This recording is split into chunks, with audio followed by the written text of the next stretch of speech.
History of पेशवाज, ये चौथा हिस्सा है। बाजीराव और प्रथम को हम कंटिन्यू कर रहे हैं। बाजीराव प्रथम 1720 से 1740 तक पेशवा था।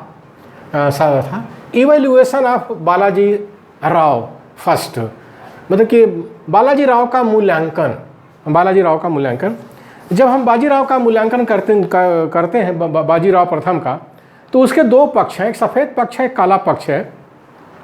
तो सफ़ेद पक्ष के रूप में हम देखते हैं कि Bajirao first is remembered as fighter Peshwa, यानी बाजीराव प्रथम को जो है लड़ाकू पेशवा के रूप में लोग स्मरण करते हैं।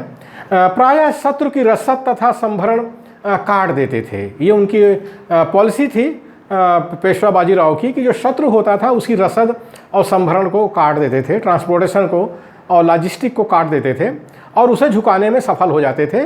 और निजाम के साथ उन्होंने बहुत अच्छी तरह से इसको इस्तेमाल किया था। यह उन्हीं की क्षमता थी कि उन्होंने सिंधिया, होलकर, पंवार, रेतरेकर, फड़के जैसे नेताओं को खोज निकाला। ही ग्रूम्ड सिंधिया, होलकर, पंवार, रेतरेकर, फड़के एट्सेट्रा। ये जो है उनका जो है सकारात्मक पक्ष है या कह लीजिए सफ़ेद पक्ष है उनका। तो ऐसे नेताओं को जो उन्होंने खोज निकाला, सिंधिया, होलकर, पंवार, रेतरेकर, फड़के। तो इससे क्या हुआ कि जो पुराने सरदार थे छत्रपति शिवाजी के ज़माने में, उनकी जो लॉबी थी, उस लॉबी की टक्कर में एक नया ग्रुप तैयार कर दिया, नई लॉबी उन्होंने तैयार कर दिया। तो मराठा साम्राज्य में जो है पेशवा का पलड़ा भारी हो गया। ये बाजीराव प्रथम ने किया था। He developed feudalism in Maratha empire. Maratha empire मतलब कि उन्होंने क्या किया कि उन्होंने मराठों के सामंतवाद की जो भावना शिवाजी के मृत्यु के पश्चात उभरी, उसे उन्होंने नहीं रोका। बाजीराव प्रथम ने ही सामंतवाद की प्रथा को मराठा साम्राज्य में बढ़ाया, उसको रोका नहीं, अपितु वह स्वयं ही अपने समय के सबसे महान सामंत बन गए। वह अपने सैनिकों के साथ ही सब दुख झेलते थे। He lived in barracks of soldiers and died also there. हाँ, Bajirao had the head to plan and the hand to execute. H N. Sinha साहब ऐसा कहते थे। वह खेमों में ही जिए और खेमों में ही मरे, यानी जो सैनिकों के साथ वो तंबुओं में रहते थे, उसी में जिए, उसी में मरे अपने साथियों के साथ। ये तो उनका उजला पक्ष है, ये तो उनका सफ़ेद पक्ष है। रिचर्ड टेम्पल कहते हैं, he died as he had lived in camp under canvas among his men and he is remembered to this day among the Marathas as the fighting Peshwa या फाइटर पेशवा। रिचर्ड टेम्पल कहते हैं, judged by any standard it can hardly be denied that Bajirao was a great man.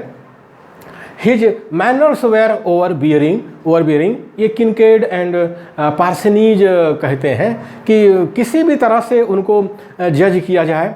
Bajirao एक महापुरुष थे और लेकिन उनका स्वभाव जो है बहुत अक्खड़ था।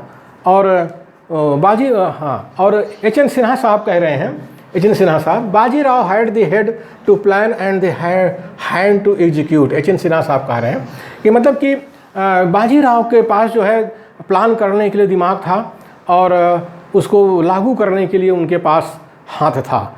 ये तो जो है बाजीराव का सफ़ेद पक्ष है, उजला पक्ष है या उज्ज्वल पक्ष है।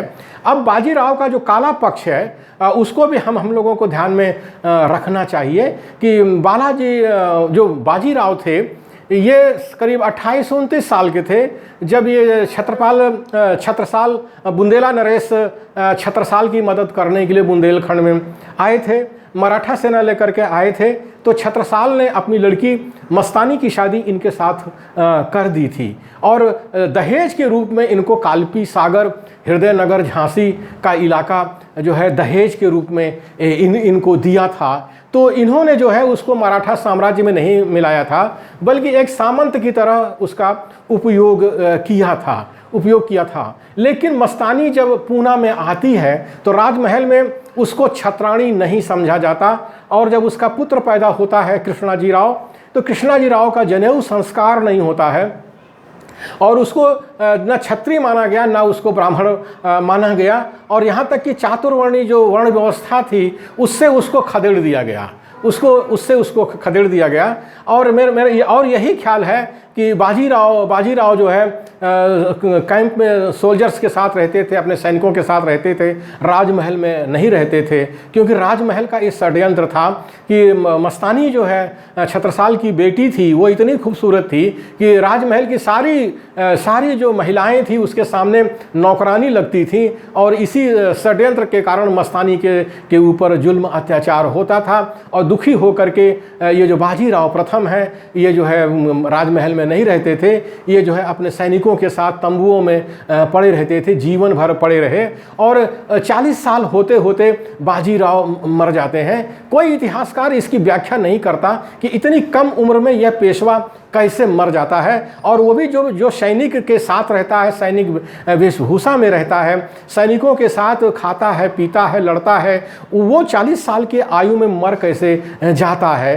तो ये इसकी कोई व्याख्या नहीं करता है। लेकिन ये काला पक्ष है बाजीराव का कि बाजीराव ने जो है सामंतवाद को बढ़ावा दिया अपने समय में, और मराठों में एक नए सामंत पैदा कर दिए, जैसे पमार है, रेत्रेकर है, सिंधिया है, होलकर है। इनको एक नए जो है नए सामंत के रूप में पैदा कर दिया, खुद भी सामंत शाही के उसमें आ गए, और जो इंद्र का दरबार सजाया करते थे या देवराज इंद्र का दरबार सजाया करते थे, ये इनका काला पक्ष है। और इसी की वजह से उनकी असमय में मृत्यु भी हो गई है। और मस्तानी के साथ जो जुल्म अत्याचार हुआ, उसके बच्चे कृष्णा जी राव के साथ में जो जुल्म अत्याचार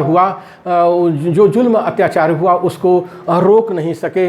और कालांतर में जब बाजीराव द्वितीय आता है तो उसी जुल्म अत्याचार के कारण उनके राजमहल को लोगों ने आग लगा दिया, और वो जल करके खाक हो गया, जल करके खाक हो गया। तो ये बाजीराव का काला पक्ष था।